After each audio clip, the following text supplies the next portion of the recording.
ప్రతి వాడు కన్సిస్టెన్సీ నీకు ఎంత ఇంపార్టెంటో చెప్తాడు, కానీ అది నీకు ఎలా మిస్ అవుద్దో చెప్పడు. అది నేను చెప్తా విను. ఫస్ట్ థింగ్ వచ్చేసి నీకు క్లియర్ ప్లాన్ లేకపోవడం. ఒక కన్ఫ్యూజన్ స్టేట్లో నువ్వు అనుకున్న గోల్ని సెలెక్ట్ చేసుకోవడం అనమాట. దోస్తుగాడు జాయిన్ అవ్వమన్నాడనో, ఒక పెళ్ళి ఉందనో, ఇలాంటి చిన్న చిన్న రీజన్స్ తోటి నువ్వు ఒక పెద్ద గోల్ని సెలెక్ట్ చేసుకోవడం ఒక కన్ఫ్యూజన్ స్టేట్లో. అండ్ సెకండ్ థింగ్ వచ్చేసి పెద్ద పెద్ద గోల్స్ని ముందే ఫిక్స్ అవ్వడం అనమాట. ఇది సాధించాలి, అది సాధించాలి అని చెప్పేసి ముందే గోల్ని సెట్ చేసుకోవడం. అలా కాకుండా చిన్న చిన్న గోల్స్ని నువ్వు కంబైన్ చేసుకుంటూ చైన్ లింక్ లాగా వెళ్తే నువ్వు అచీవ్ అవుతావు. అండ్ థర్డ్ థింగ్ వచ్చేసి కంపారిజన్.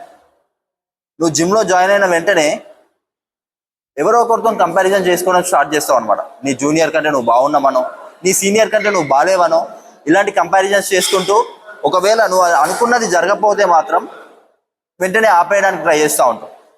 అండ్ ఫోర్త్ థింగ్ వచ్చేసి షార్ట్ రిజల్ట్స్. నువ్వు అనుకున్న వెంటనే జరిగిపోవాలి.